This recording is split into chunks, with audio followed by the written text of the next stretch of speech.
One day, a giant monster called Kaiju appeared in the city's center. The Kaiju's emergence destroyed buildings and surrounding roads.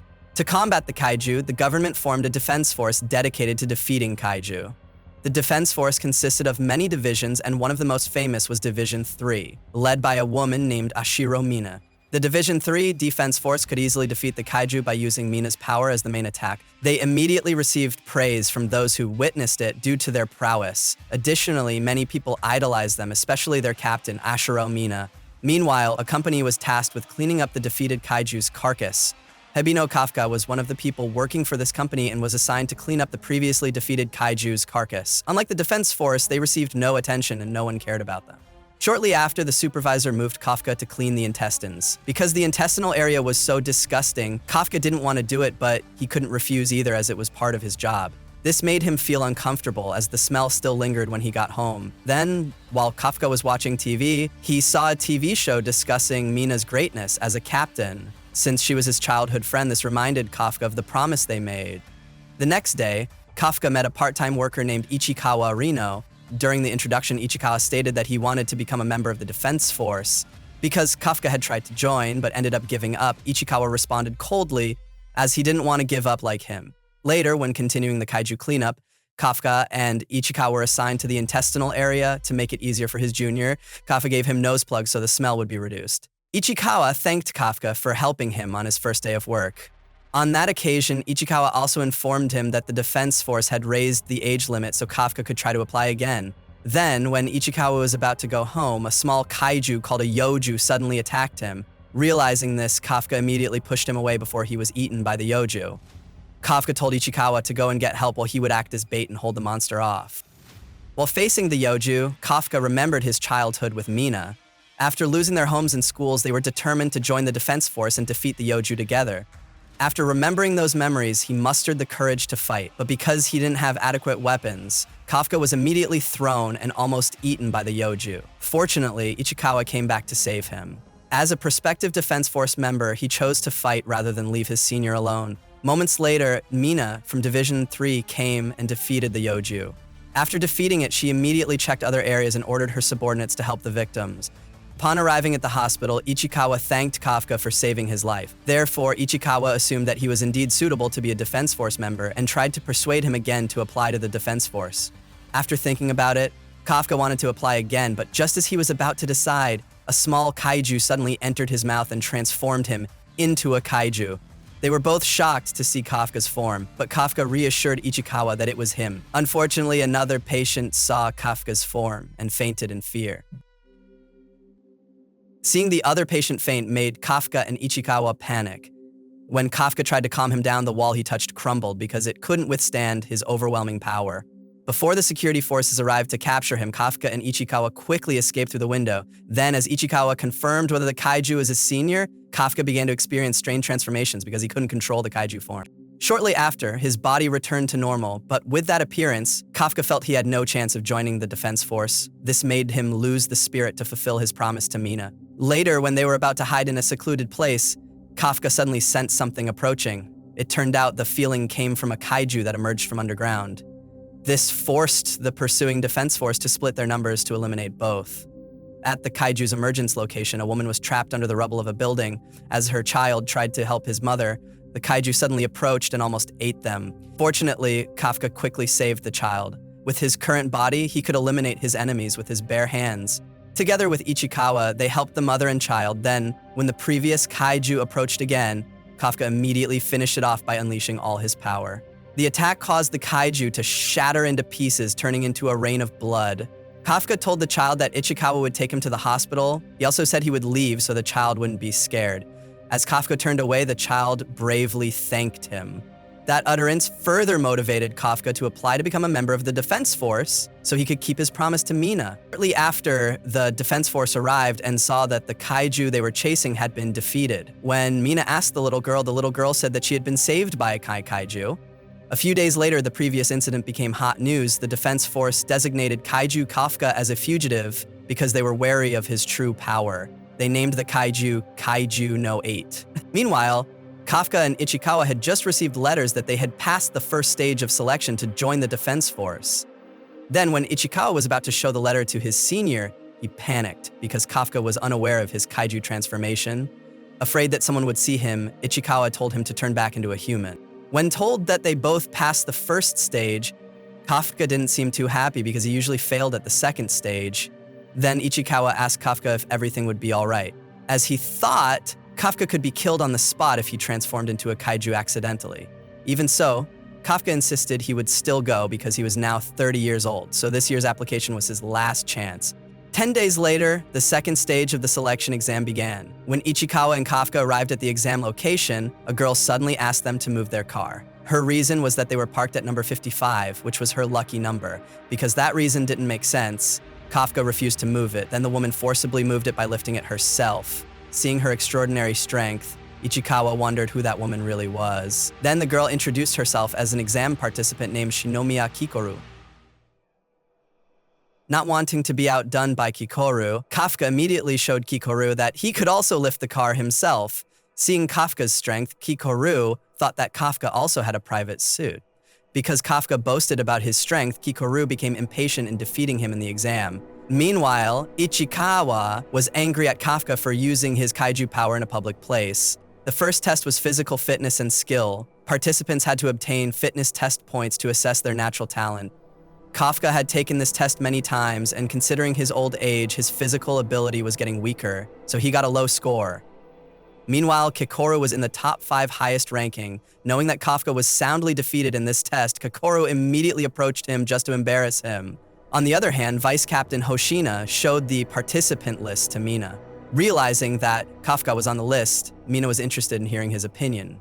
Meanwhile, Ichikawa was talking about other candidates whom he thought would be promising. Kikoru was the #1 best candidate. She was the youngest top graduate, passing at the age of 16. When Kafka and Ichikawa were talking about it, Kikoru immediately approached them again, boasting about her greatness.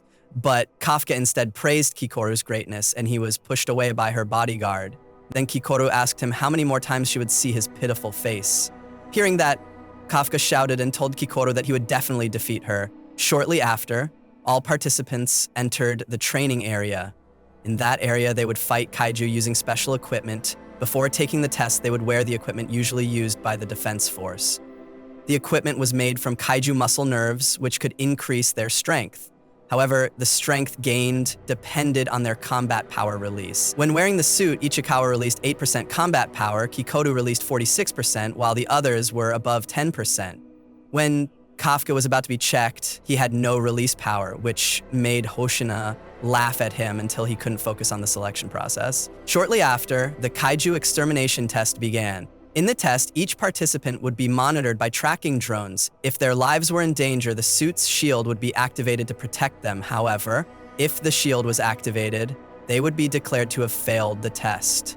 Kafka wondered why they were using drones to monitor them, when using sensors alone would be enough to monitor all participants. But after thinking about it, Kafka realized that they were also assessing how participants acted and adapted to their abilities. Therefore, Kafka decided to be a support for the attacking team by utilizing his knowledge as a kaiju cleaner. Kafka could help the others by telling them the enemy's weak points, but when he was about to go to another location, a Yoju suddenly attacked him. The attack caused Kafka to be seriously injured, so the supervisor advised him to withdraw. Then, when the monster was about to devour him, Kikoru immediately defeated it. With this, Kafka had the opportunity to continue the test, but Kafka suffered severe injuries to his legs, making him almost give up. Seeing his friends struggle and Ichikawa's encouragement, Kafka got up and even released his combat power to 0.01%. Ichikawa told Kafka that he would support him so he could help the others with his knowledge. Ichikawa would carry him and exert all his abilities. Meanwhile, elsewhere, Kikoru was slaughtering kaiju one by one. She quickly defeated all the kaiju there, preventing other participants from attacking or helping. After the Hanjute kaiju was defeated, the supervisor informed all participants that the test was over, therefore they would collect all their drones and pick up the injured. Kikoru intended to return and mock Kafka once more, but as she turned around, another kaiju suddenly appeared and attacked her chest. Moreover, the kaiju could speak and revive the previously defeated Hanju. This caused the supervisors to report that the training area was no longer safe. Due to the previous attack, Kikoru had difficulty standing. Even so, she forced herself to fight to be perfect and fulfill her father's expectations. Because all the drones had been returned, the committee couldn't directly monitor each participant. To save the injured, Mina and Hoshina decided to go down to the training area. However, because the training area was too large, it would take them time to arrive. Meanwhile, Kikoru was seriously injured and couldn't last much longer. Then, just as the kaiju was about to attack, Kafka appeared in front of Kikoru. Using his kaiju power, he then parried the kaiju's attack, saving Kikoru from the attack. On the other side, the test participants were conducting a self-evacuation. Realizing that Kafka wasn't beside him, Ichikawa decided to look for him where Kikoru was. Meanwhile, Kikoru was still confused by Kafka's transformation. To avoid trouble with the defense force, Kafka immediately begged her not to tell anyone. Moreover, because the enemy was ready to attack again, Kafka told her to rest while he would defeat it. Then, Kafka began to gather energy to attack, and after his energy was fully charged, he immediately struck the enemy until it was completely destroyed. In that incident, Kikoru couldn't say anything, but she seemed a little relieved because all the monsters had been defeated. Shortly after, Ichikawa arrived to catch up with them. Upon arriving there, he immediately scolded Kafka for running away and causing trouble. Shortly after, Mina and Hoshina arrived at the location. Because all the kaiju had been defeated, they were confused about what happened there. Because all the participants had reached the shelter, she immediately ordered her subordinates to send an investigation and cleanup team. While Kafka was in the hospital, he told Ichikawa that fighting alongside them had revived his spirit. Mina secretly listened to the conversation. Then, when the time was right, she came in and thanked them both for escorting Kikoru to a safe place. Meanwhile, Kikoru gave a statement to Hoshina that she was the one who defeated the kaiju, thus suspicion towards Kafka would be slightly reduced. Elsewhere, the kaiju who had previously attacked Kikoru began to analyze how the human world worked. He even disguised himself as a human by taking the body of someone who worked in the kaiju cleanup division. The next day, Mina appointed Kikoru as an official member with the best exam scores. Although Kikoru was proud of her achievement, she felt uncomfortable because Kafka wasn't present, even though Kafka was the one who saved her when her life was in danger. Initially, Kikoru assumed Kafka didn't pass as a defense force member, but it turned out he was just a little late because he had matters with other officers. In the previous meeting, the superiors had decided to reject Kafka, but the vice captain objected to that decision. According to him, although his performance was below average, he could find the enemy's weak points during the exam and prioritize his comrades over his own scores. Hoshina wasn't sure if Kafka could become an officer, but he would train him as a cadet in his platoon. The ceremony continued with a speech from Mina explaining the duties and risks they accepted as defense force members. As Mina was about to finish her speech, Kafka suddenly loudly declared that he would be by Mina's side. Because Kafka called his superior by her first name, it was considered impolite. Therefore, Mina immediately gave him a punishment of 100 push-ups and then left with a smile. Hoshina deliberately passed Kafka because he often acted comically, but he also planned to keep an eye on him because there were many oddities about him. After Kafka received his punishment, Kikoru took him somewhere to talk about his power. Kafka then told her the reason why he transformed into a kaiju and asked her to keep it a secret. Because she had been saved by Kafka, Kikoru promised to keep it a secret. But if Kafka lost control and threatened humanity, then Kikoru would be the one to finish him off. The Defense Force activities continued with shooting practice. In this practice, Ichikawa Reno became one of the fastest improving troops. Currently, he has even released his combat power to 18%. On the other hand, Aiharu managed to increase it to 20% and Kikoru increased it to 55%. Amidst all this, Kafka was very happy because his power increased to 1%. Even with only 1%, he immediately showed off to Kikoru, even though Kikoru didn't really care. Then Hoshina warned that Kafka could be expelled if his abilities didn't improve within 3 months. At night, the male group enjoyed a communal bath. When asked why they joined the defense force, they all revealed that they were inspired and idolized Mina. Then when Kafka told the others that Mina was his childhood friend, they were jealous of him and curious about Mina's personal life. Their daily life continued with regular training. The training consisted of physical training, strategy training, and weapons usage. At night, while the others were resting, Kafka used his free time to study in order to catch up with Mina. Then Hoshina came and told Kafka to rest. Hoshina also teased Kafka by discussing the incident during the ceremony. Kafka replied that he promised to fight alongside Mina. Then Hoshina replied that he wouldn't give up his position easily. That night, an emergency alert suddenly sounded, indicating that a powerful Hanju-level kaiju was attacking the city. Upon receiving the alert, Hoshina immediately informed Kafka that this would be his first mission. Meanwhile, in the operations room, Mina and the others were strategizing. While waiting for the evacuation process to complete, they observed the kaiju's movements to determine the extermination area. Shortly after, the defense force began to deploy. As they boarded the combat vehicles, Kikoru briefly observed Kafka, hoping he wouldn't disappoint. However, Kafka had already embarrassed himself by getting motion sickness. Upon arriving at the extermination site, Hoshino explained that Captain Mina would handle the Hanju. Their problem was the small Yoju. They had to eliminate all the Yoju in the area without any escaping. This was a job Kafka had long wanted to do, so while the others felt pressured, he was enthusiastic. Shortly after, the Yoju began to arrive, and they plunged into the battlefield to carry out their first mission. At the same time, Captain Mina was ready at the firing point.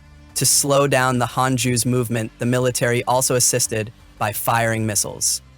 Meanwhile, in Hoshina's platoon, a senior officer treated the rookies as burdens. Unhappy with this treatment, Kikoru eliminated all the Yoju to prove she was stronger than the senior. Besides Kikoru, other rookies in other areas also demonstrated their prowess with high power releases. They quickly exterminated the enemies, making their seniors feel insecure. In another platoon, Aiharu felt great for being able to help his senior eliminate the Yoju. But when he saw Ichikawa defeat the Yoju single-handedly, he felt competitive. While everyone was focused on extermination, Kafka could only hide behind them. To avoid hindering his teammates, he thought of something only he could do.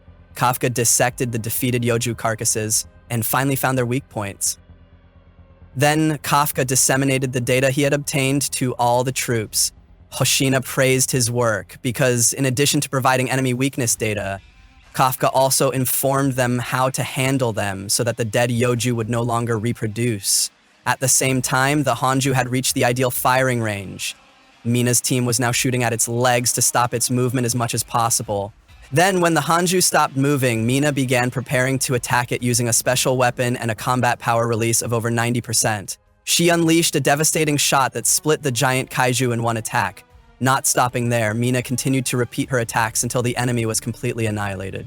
Hoshina asked Kafka to pay close attention. Hoshina said that if he wanted to stand beside Mina, his strength had to be equal to hers. Then Kafka asked back if Hoshina could do it too. It turned out Hoshina also couldn't match Mina because his firearm's power release was very low. Even so, he still had abilities that Mina didn't possess. When facing small kaiju, Hoshina felt he wouldn't lose. In another area, Ichikawa and Iharu encountered a suspicious man. When approached, the man seemed annoyed because the Yoju that flooded the area failed to reproduce. Iharu warned the man to leave because the area was still dangerous. However, the man transformed into a kaiju and suddenly fired shots from his fingers.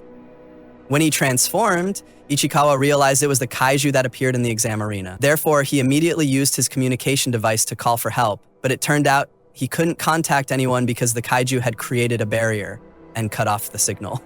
Previously, Kikoru had told Ichikawa how to avoid its attacks. Although it initially looked like magic shots, by observing the movement of its fingers, he could easily avoid the attacks. Meanwhile, Aiharu couldn't avoid them, so Ichikawa asked him to leave and call for reinforcements. Ichikawa thought he couldn't possibly defeat it, but despite feeling scared, he still faced the kaiju to protect his friend. At least he could buy time until Aiharu called for help. As Aiharu moved away, he felt that Ichikawa was very different from yesterday. Because he hadn't improved in the last 2 weeks, Aiharu felt jealous of Ichikawa's progress. Not wanting to be protected by Ichikawa, he decided to return and fight alongside him. Thanks to his help, Ichikawa survived a fatal attack. However, because Aiharu was severely injured, he would divert attention so Ichikawa could attack with his full power. Unfortunately, even after being attacked with maximum power, the kaiju survived by using kaiju corpses as shields. After regenerating, the kaiju immediately counterattacked, rendering them both helpless. Moments later, platoon leader Ikagura reported that he had lost contact with Ichikawa. Upon hearing the news, Kikoru immediately approached Kafa and told him that the kaiju who had attacked her was here.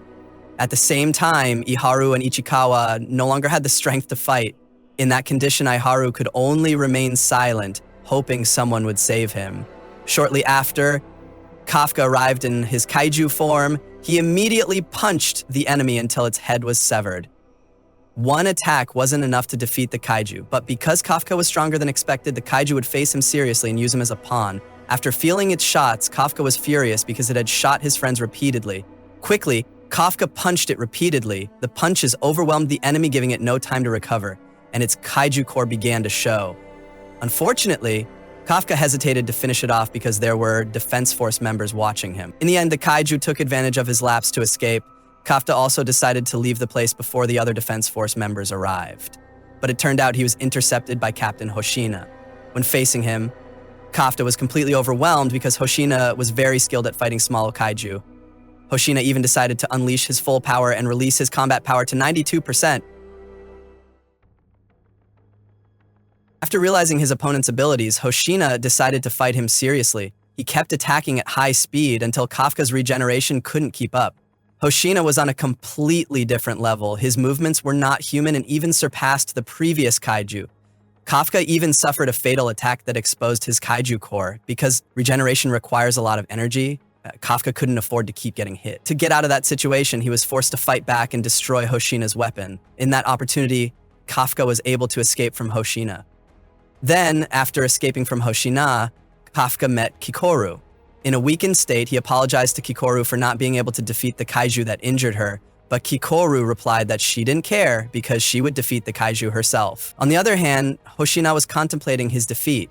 Then, when Mina asked if Kaiju No 8 was strong, Hoshina said his strength was above 8 fortitude and maybe as strong as the Dai Kaiju that last appeared 5 years ago. However, what bothered Hoshina was that the kaiju didn't attack without reason like other kaiju, and his fighting style was similar to a human's. Meanwhile, the humanoid kaiju who had previously escaped met someone in front of a tunnel. Without saying much, the kaiju suddenly approached him and even ate him to take the form of that innocent man. Shortly after, Ichikawa woke up in the hospital. When he was about to get up, he thanked Kafka for saving him and Aiharu. Coincidentally, Aiharu was also being treated in that room, so he questioned why Ichikawa thanked Kafka. Fortunately, Aiharu wasn't the type to think critically. He didn't suspect at all that Kafka was the kaiju who saved them. On a different day, the Defense Force members gathered to celebrate the success of their first mission. At the event, they were served the best food and drinks so everyone would be satisfied. However, shortly after eating, the atmosphere in the place changed drastically. All the members suddenly argued and scolded their colleagues. This atmosphere made Ichikawa panic. Then, when he paid closer attention, Ichikawa realized that everyone was just excitedly talking about the previous mission. While Kafka was scolding the other members for not respecting him as an elder, Vice Captain Hoshina suddenly announced that Kafka was promoted to a permanent Defense Force member. His significant contribution in the previous mission proved that he deserved to be an official member of the Defense Force. Hearing that announcement made Kafka very happy. His friends also rejoiced, so they immediately celebrated. The next day, Mina officially inaugurated Kafka. On that occasion, Mina reminded him not to get a big head before he could fight alongside her. That statement made Kafka excited. Because she often acted cold, he really didn't expect Mina to still remember their old promise. That night, Kafka saw Hoshina practicing fighting. Just by looking, Kafka realized that it wasn't ordinary practice. Hoshina was replaying his fight against Kaiju No 8, aiming to finish him off if they met again. While everyone was resting, Kafka was contemplating his future plans as a Defense Force member. At that moment, a group of kaiju suddenly appeared and attacked the Defense Force headquarters. Based on their estimated strength, they were all in the Hanju class. Currently, Captain Mina was not present, so Hoshina would take over in giving instructions. Hoshina asked all officers to prepare for battle. He ordered them to lure all the kaiju to the training area and not let a single one escape. While on the roof, Kafka saw wyvern-type kaiju flying around. Based on his experience, this type of kaiju shouldn't be in groups, therefore he concluded that there was a kaiju strong enough to lead them. After reporting this, Hoshina immediately faced the leader, whose strength was more than 8 fortitude, or at the Dai Kaiju level. When they met, the kaiju asked Hoshina if he was the strongest person on this base. Since the captain was not present, Hoshina would face him.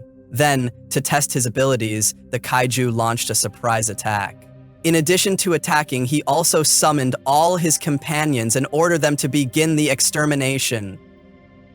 On the other hand, the Defense Force had difficulty facing the kaiju group. They couldn't eliminate a single kaiju because their skin was very hard. Kafka had provided information that the kaiju's weakness was on their backs, but they still had difficulty attacking their weak points because the kaiju were cooperating with each other. While the others were struggling, Kikoru came to help them with her new weapon. She was able to penetrate the kaiju's defenses, making them easy to defeat.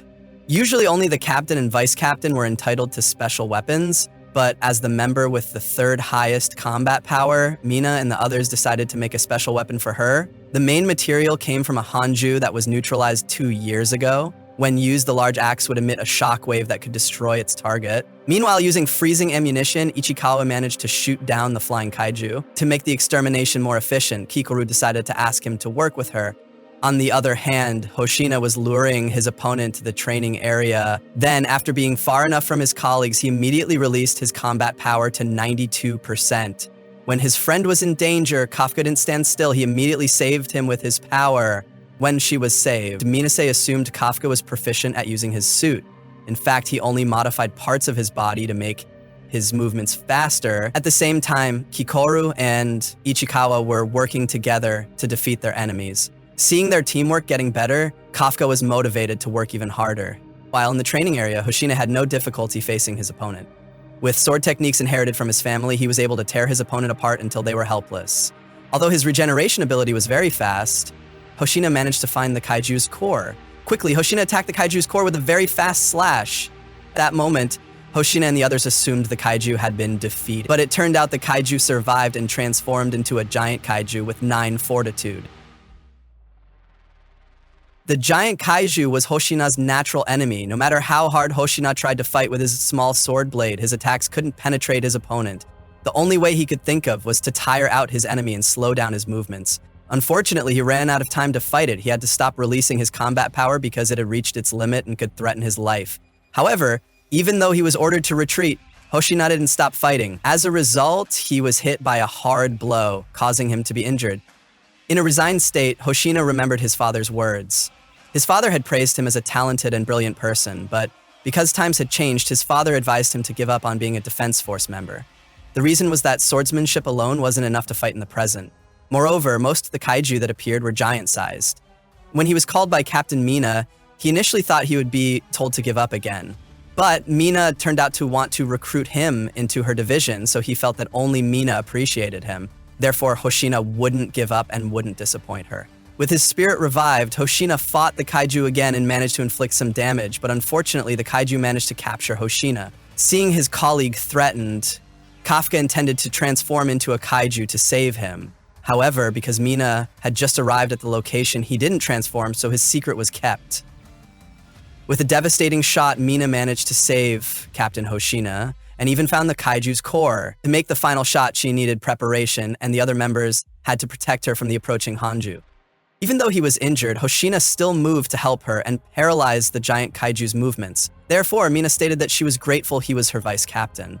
Then, after all the preparations were complete, Mina immediately unleashed her strongest attack. With that attack, the kaiju was defeated. With the kaiju defeated, the troops felt relieved and helped each other with their injuries. This victory was achieved thanks to the cooperation between Mina and her colleagues. Seeing the defense force he had admired since childhood, Kafka was very moved. From a distance, he hoped that one day he could be a part of them. After that, Hoshina planned to eliminate the remaining Yoju, but Mina told him to rest because the energy in his suit was almost depleted. Shortly after, an unexpected situation occurred. The hanju suddenly gathered above them and created a super large bomb with nuclear power. Kafka couldn't stand idly by. Because there was no other way to save his colleagues, he intended to use his kaiju power and was ready to accept the consequences.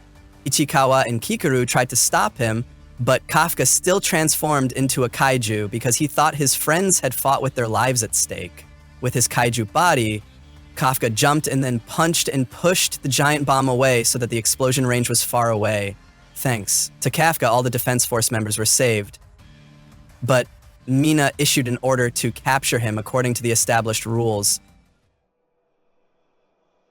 After his capture, Kafka was detained in a special heavily fortified prison. Elsewhere, General Izao and other high-ranking officials held an emergency meeting. In the meeting, some suggested exterminating Kaiju No 8 or turning him into a weapon. However, before deciding, the general insisted on securing him. Therefore, he immediately ordered Division 3 to hand him over.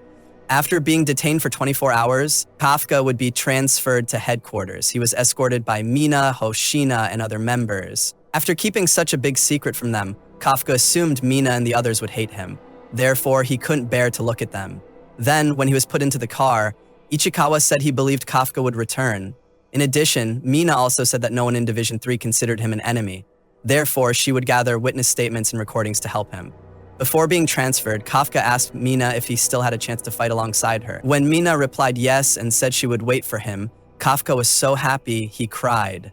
Shortly after Kafka was transferred, his colleagues gathered somewhere they didn't expect him to be, Kaiju No 8.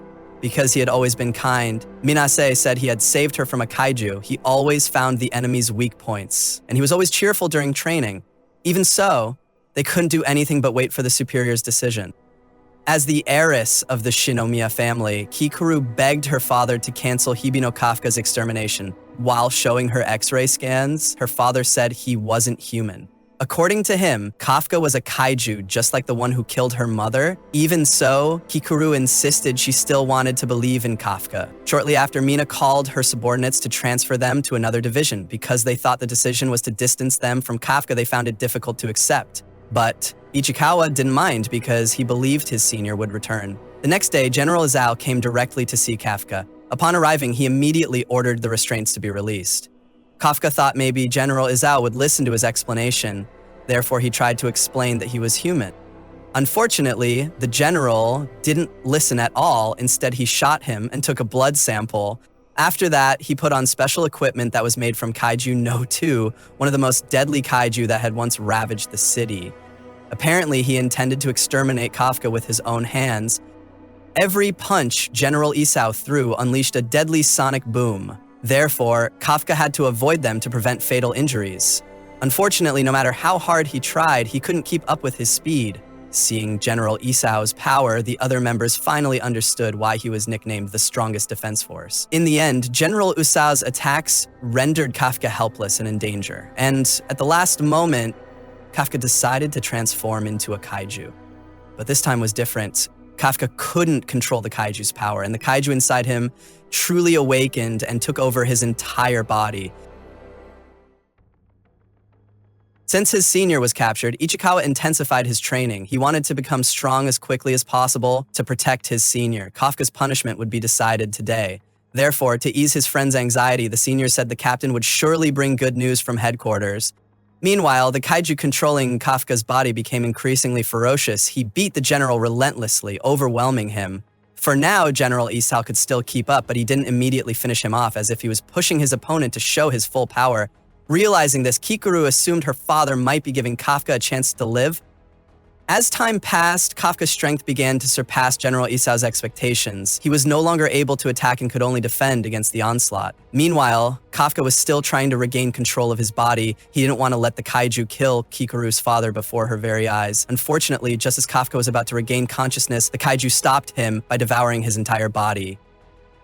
As a result, the kaiju completely lost control and was ready to kill its prey. Kafka, who had resigned himself, then remembered his memories with Mina. Thanks to those memories, he managed to regain consciousness. And at the last moment, Kafka diverted the attack towards his own kaiju core. Thanks to that, General Isao survived. After that, Kafka lost consciousness and slowly turned back into a human. Then, when the situation calmed down, Mina was asked to report on Kafka's actions in the field without being influenced by her personal relationship with him.